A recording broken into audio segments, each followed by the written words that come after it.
In this video, we're going to show you how we went about creating the class of 2017 design.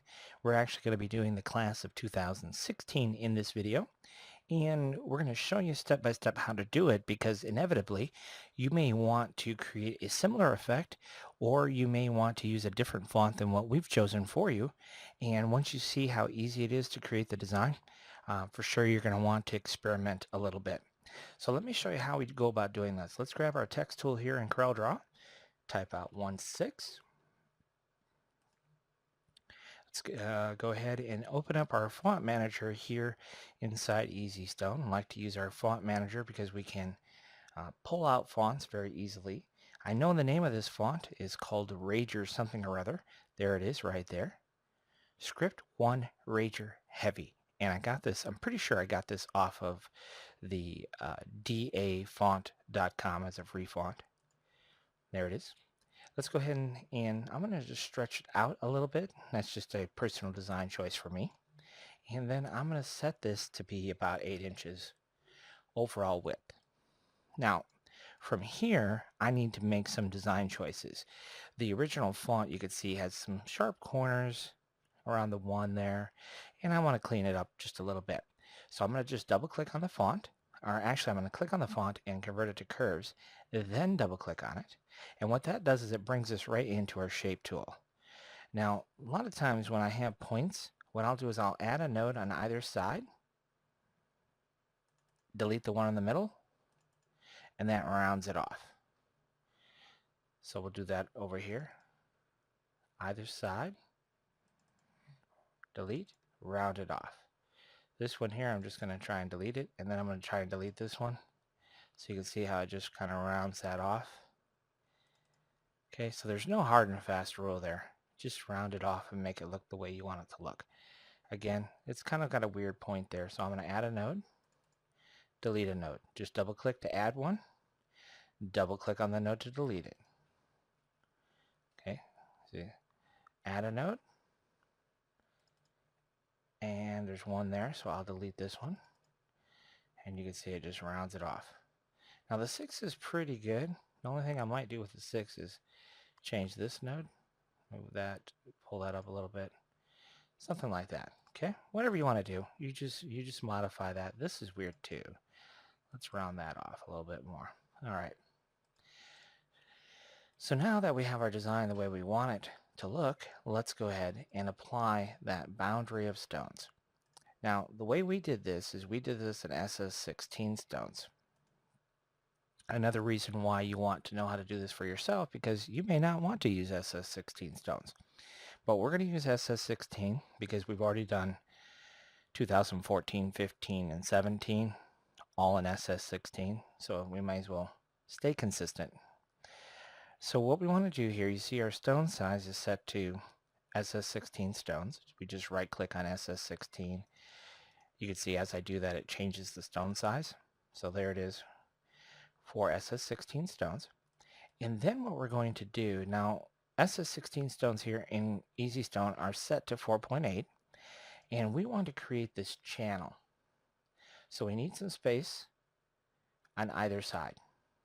So these SS16 stones are 4.8. So the channel that I want to create is 7, just a little bit bigger than 4.8. And then I want to use half a 7. So in this case, it's 3.5. So we'll select our 2016 design here. We'll click on our contour tool, and we're going to type in 7 millimeters to the outside.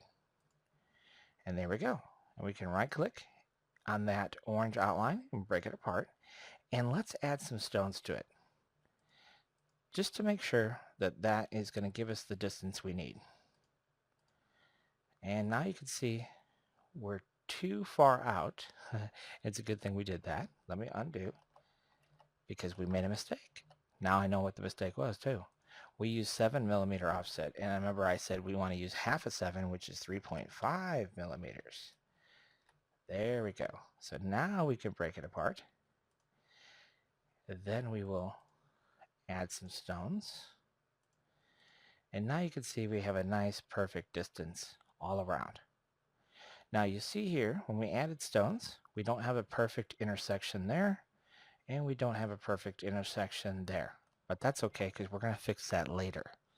All right, so then we move on to the next step, which we need to go to toward the next channel. So we're going to go back to our contour tool. We're going to change our color. And just by changing the color, it automatically repeats the last offset we did, which is exactly what we needed it to do. So we'll right click on our red, break contour group apart, and then we need to do one more contour. So let's go ahead and do that. Let's select our red. Let's change our color.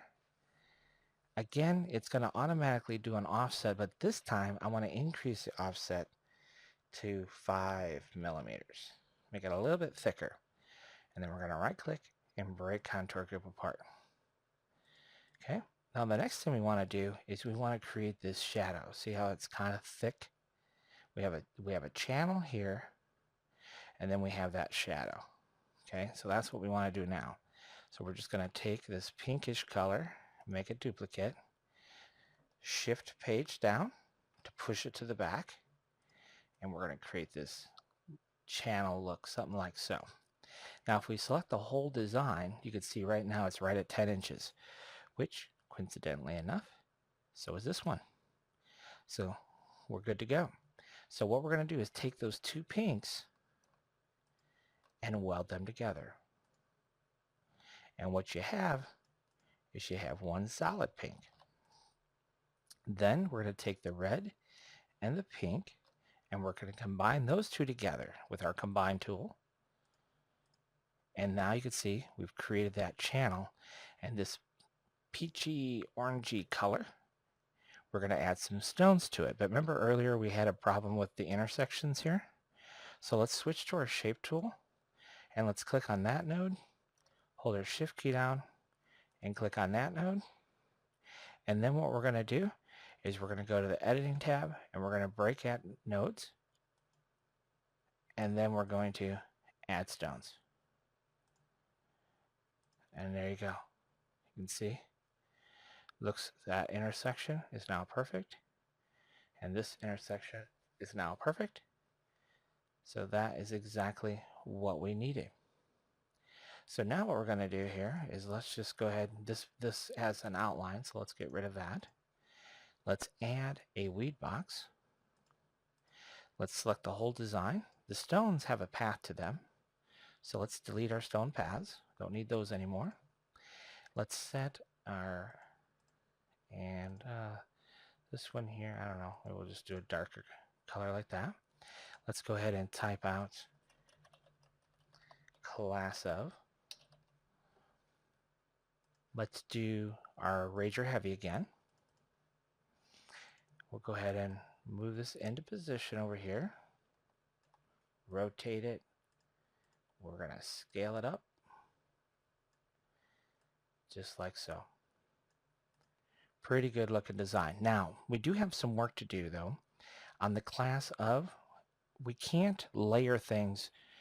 You can't layer glitter material on top of glitter material. So you can see here we have regular heat press vinyl on top of glitter, or at least that's what it looks like, but you can't actually do that. So what we need to do is we need to create a little hole in our one. So we're going to go to our contour tool. We're going to type in 1 mm, 1 millimeter to the inside. So now it's saying it's too large. Wow, that can't be right, right? So 1 millimeter to the inside. Let's right click and break contour group apart. Then what we're going to do is we're going to select this pink contour that we just made and our one, and we're going to trim. We're going to cut a hole. As we pull this away, you see there's no hole. What's going on? Well, sometimes that happens, and anytime that happens when you do a trim function and you're expecting a hole and you don't get one, just double click on the object you want to modify and choose this option right here, reverse curve direction. Then we'll do pink and one and trim, and now we should have a hole, and we do. So now this black is just going to overlap our glitter, ever so slightly. See that overlap right there? Just a teeny tiny bit, 1 millimeter distance. Okay, and then we'll go ahead and delete. All right, so that's our finished design. So now, if we want to just create a mock-up, we go to our glitter fill and we'll do green and we'll do silver, and let's go ahead, select our entire design. We'll right click on MU,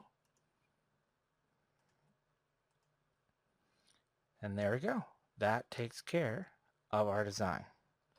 So now you can see we have our 2016 design. We have our stones that have been simulated.